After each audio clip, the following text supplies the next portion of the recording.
नमस्कार, मैं हूं राहुल यदुवंशी।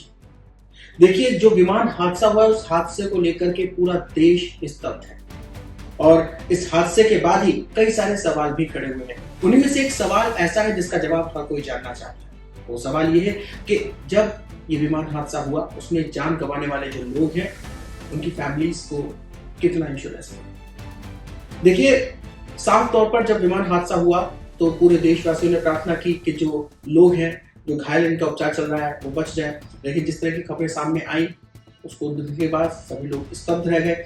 अब यहाँ पर सारी बात ये आती है कि इंश्योरेंस कंपनी को कितना मुआवजा चुकाना पड़ेगा। तो देखिए, सबसे पहले हम बात करते हैं टाटा कंपनी की। तो टाटा कंपनी की ओर से 1 करोड़ रुपए मुआवजा देने का ऐलान किया गया है। अब यहाँ पर बात सारी आती है कि एविएशन इंडस्ट्री को लेकर के क्या होता है कि जब एयर इंडिया जो कंपनी है उसने जो इंश्योरेंस लिया है, उस इंश्योरेंस की अगर हम बात करते हैं तो उस इंश्योरेंस में कई सारी चीजें कवर्ड होती हैं। अगर हम बात करते हैं स्पेयर पार्ट की तो वो इंजन, ये सभी चीजें कवर होती हैं। इसके साथ ही जो यात्री होते हैं वो भी इंश्योर होते हैं। तो इस सिचुएशन में अगर हम मुआवजे की बात करते हैं तो ये मुआवजा बहुत ज्यादा बैठता है। अगर हम बात करें तो 2400 से 2800 करोड़ रुपए के बीच में ये मुआवजा हो सकता है। इसके साथ ही हम आपको एक इंटरेस्टिंग फैक्ट और बताते हैं जो जुड़ा हुआ है इसी इंश्योरेंस सेक्टर से, कि इंश्योरेंस कंपनी जो कि ये मुआवजा तो देगी ही देगी, इसके साथ ही इस विमान हादसे की वजह से जो कि रिहायशी इलाके में गिरा, हॉस्पिटल के ऊपर गिरा, तो थर्ड पार्टी को भी नुकसान हुआ। तो इस सिचुएशन में कंपनी की अगर हम बात करते हैं तो कंपनी को और भी मुआवजा देना पड़ेगा। हालांकि अगर हम बात करें तो इस तरह के इंश्योरेंस जो है वो दूसरी कंपनियों में बांट दिए जाते हैं, लेकिन यहाँ पर जो सिचुएशन क्रिएट हो रही है उसके मुताबिक अगर हम बात करते हैं तो साफ तौर पर इंश्योरेंस कंपनियों के लिए ये राह बिल्कुल भी आसान नहीं होने वाली है। अब बात करते हैं कि ये जो इंश्योरेंस है ये किस तरह से दिया जाएगा और इसके क्या नियम वगैरह है। तो मॉन्ट्रियल कन्वेंशन 1999 के मुताबिक ये जो सेटल किया जाएगा और ये एक तरह की संधि थी जिसमें कि भारत ने हस्ताक्षर किए थे 1999 में, और उसी के तहत ये मुआवजे का ऐलान किया जाएगा।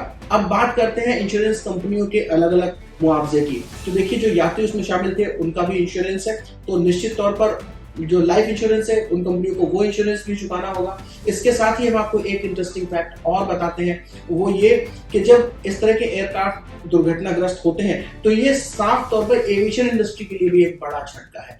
ऐसे में जो कंपनियां इस तरह के विमान जो होते हैं उनको जो इंश्योरेंस देती हैं, तो ऐसे में अब यहाँ पर ये भी सोचने की जरूरत पड़ेगी कि आने वाले वक्त में सुरक्षा और महंगी हो सकती है। तो साफ तौर पर हम बात करें तो प्रीमियम थोड़ा और महंगा हो सकता है। तो ये जो हादसा है, इस हादसे ने कई सारे सवाल खड़े किए हैं। इंश्योरेंस सेक्टर की मैंने आपको बात की और इसके साथ ही इस तरह के भी सवाल उठाए जा रहे हैं कि क्या आने वाले टाइम में बीमा कंपनियां जो है वो अपना प्रीमियम बढ़ा सकती है, तो निश्चित तौर पर सुरक्षा और भी महंगी हो जाएगी। इसके साथ ही हम आपको एक फैक्ट और बताते हैं जो कि मेरे पास यहाँ पर मौजूद है। देखिए, थर्ड पार्टी के जो नुकसान की मैंने बात की आपको वो मैंने बता ही दिया। इसके साथ ही अगर टाटा ग्रुप की बात करते हैं तो टाटा ग्रुप ने भी जो ऐलान किया है वो 1 करोड़ मुआवजा देने का ऐलान किया है। तो अब अगर एविएशन सेक्टर की अगर हम बात करते हैं तो उसके लिए ये राह बिल्कुल भी आसान होने वाली नहीं है। तो इंश्योरेंस कंपनियों के लिए ये एक बड़ा झटका है। इसके साथ ही ये दुर्घटना अपने आप में एक स्तब्ध करने वाली दुर्घटना है। जिसने भी इस दुर्घटना को देखा, सोशल मीडिया पर तस्वीरें वायरल हुई, उसके साथ ही अब कई तरह के सवाल जो खड़े हुए उनके जवाब ढूंढने की कोशिश की जा रही है कि आखिर ये हादसा हुआ तो हुआ क्यों। और इसके साथ ही अब जो ये इतनी बड़ी जो त्रासदी जिसको मैं बोलूंगा, हर कोई ये जानना चाहता है कि अब आने वाले समय में किस तरह से यात्रियों की सुरक्षा को और महफूज बनाया जाएगा, और जब खासतौर पर फाइनेंशियल सेक्टर की अगर बात आती है तो किस तरह से इंश्योरेंस कंपनियां जो है वो ज्यादा से ज्यादा मुआवजा दे पाए ताकि जो पीड़ित है उनकी बड़ी से बड़ी सहायता हो सके।